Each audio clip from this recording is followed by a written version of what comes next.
Welcome, fellow fans of Clash of Clans. It is your host, Galadon. Thank you so much for stopping by today's episode. Yes, we are covering in today's clan capital attacks, 1 raid, 3 stars. Now, I know you guys have seen it before, possibly, but maybe we can take a look at some of the best 1 raid, 3-star attacks, learn from them, and possibly copy them, or maybe even improve on them, something we're always trying to do here on the channel. So if you have a chance, please do take a moment to subscribe, to like the video, even leave a comment for the YouTube algorithm. It is an act that takes so little effort, but does so much for the channel. Okay, so obviously you can see that some clans are not doing a lot to change up the design, and that is why it is key to take a look at the layouts and know that there are definitely opportunities you're going to have to wipe out an entire district with one single attack. And in today's video, those attacks will be on the Builder's Workshop. That seems to be the one district that's easy enough to triple with one attack. And when I say easy enough, most of the average clashers like you and I aren't going to pull this off. But hey, you know what?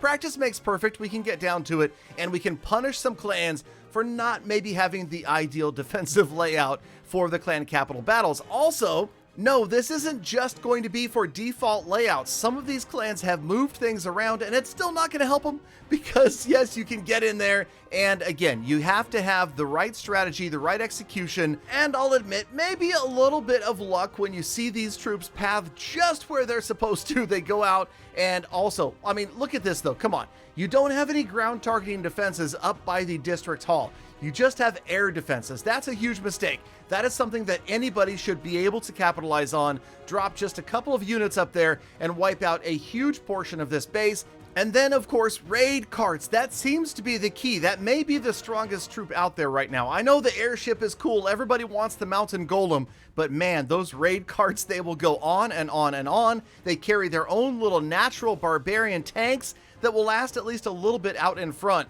And yes, get max value out of the raid carts, just like you see Tribe Gaming doing right here. And yes, picking up a 3-star in 1 raid. But let's move on. And yes, that's right, a different setup for the same district. So this clan, HS Thunder, has done a good job of trying to mix things up. But unfortunately, yes, that's right, the air bombs get sniped early, and that leaves a couple of super balloons, a great entry point right here to roll in and take out a couple more defenses before they can get wiped out. So you see, yes, the air defenses are trying, not going to get there in time, and that is another strategy that you can, of course, use. Those defenses sometimes take a second or two to get oriented and to start firing on your troops. Use that to your advantage anytime that you can drop those troops close to where they're going to fire from, rather than when they're approaching from a great distance. Maybe wait for your other troops to open up the deployable area so that you can quickly get those troops in and on target, wiping out some defenses before they even fire back a single time. From the opposite side, notice the barbarian and the archer is going to wipe out the spear thrower at the bottom. Also know that anytime you see a spear thrower out by itself, you can usually take it out 1v1 with a solo raged barbarian. He can get in there, and if he can drop close enough to that spear thrower, he will win the 1v1 battle.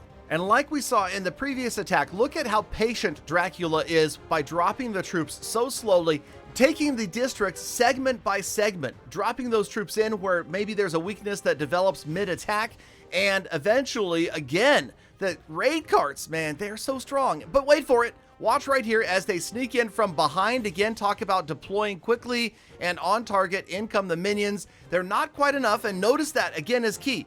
The minion group was not enough to solo that spear thrower, but a barbarian usually is. Once again, there's another 3-star on barbarian camp, but we're not done. Let's go back and watch another one. I'll give you guys just a second to take a look at the army. If you want to pause the video, go back and copy those army comps from these players, because this time Kronos is going to roll in against the Builder's Workshop layout that we saw from that first triple, but with a slightly different army. But again, it is going to be the raid carts that are key, and of course the heal spells. Here the heal spell came in really early, and think, yes, this is going to be a 3-star, and here's the heal spell at the very beginning, making sure that the cannon carts, I always call them cannon carts, the raid carts and the giants live on to fight their next battle. And again, it is a protracted battle. It's going to take a while. You'll notice that these guys are not worrying too much about the clock, but at the same time, check that out right there. Just that one building unlocked an entire new deployable area all the way around the outside of this base.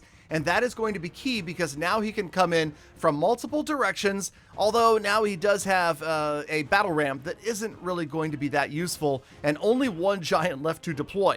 So somehow this just works out. The raid carts slowly but surely move in, wipe out that cannon, and again, notice the weakness of this base. Notice the lopsidedness of that area around the district hall. There is no ground targeting defense anywhere near this area, so there's no need to drop anybody else over here. Patience is key, waiting for those units to wipe out every single building on the outside. Also, again, opening up more deployable area and then squeezing in this final giant right in front of the raid carts so that it can tank as they move in after the final group of defenses. Right there. Did you see it? Beautiful right there. Got in just ahead of the raid carts. The battle ram is going to try to help out. It doesn't get through that wall down there. Turns out it's not really needed, but it maybe did serve as a little bit of a tank mechanism for the remaining raid carts. And now, even though we are down to just 2 raid carts, man, they are tanky. They're going to hold on and get through the rest of these defenses, and Kronos is going to pick up another single raid 3-star against Builder's Workshop. So as we watch these raids, we also need to know that there are lessons to be learned on the defensive side. Definitely want to move some defenses around, use some of those spear throwers to protect that area near the district hall. And of course, the final raid cart is going to roll in, wipe out the last 2 defenses. And man, these guys just make it look way too easy, right? Another 3-star of Builder's Workshop. And don't worry, we've got one more to go. We're going to take a look at this army and maybe write this down. Got to remember this, but again, it's way more than just the army. Look at that spell timing and of course troop timing and placement. That is going to make the difference in every single one of these raids. Okay, here comes Juggernaut after the Builder's Workshop one more time, and yes, once again, a different layout. This clan has been very thoughtful. They've moved a lot of buildings around. They created a ring around that district hall, but remember, the district hall isn't going to be that critical. It doesn't really do anything. It doesn't have a defense. So watch out for feeling like you need to protect the district hall too much. It is always going to be better to make the opposing clan attack more times with more players than worrying about whether or not they get a star for the district hall. The only service that a district hall has right now is as a hit point sink to slow troops down, and perhaps it's even better to have a district hall out in front of a key defense so that it can fire on those troops while they try to get through all of those hit points. Again, it was a good heal spell, but it's long gone now. One more archer deployment, and that's it. Juggernaut is going to roll over the rest of this base with his giants, with his super wizards, and I don't know. It's just, I'm having fun, you guys. I hope you guys are enjoying the Clan Capital update. I know that some people were a little bit let down by it. Maybe they were hoping for more home village content. I, for one, am enjoying it, but, you know, I enjoy Clash of Clans no matter what happens for the most part. I mean, that's probably why I'm still here playing after almost 10 years. But let me know what you guys think down below. Leave your comments. What else would you like to see when it comes to Clan Capital content? In the meantime, you've made it all the way to the end of the episode. True hashtag GalaFam. And you know what that does? It makes me love, think about, and appreciate every single one of you every single day. So get out there, make the best of the rest of your day, week, month, and year. Be kind to other people, animals, and the planet. And I will see you all back here again tomorrow for more full attacks.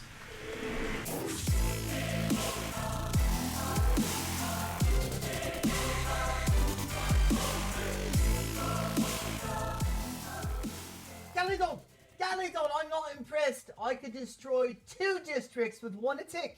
I'm sure of it.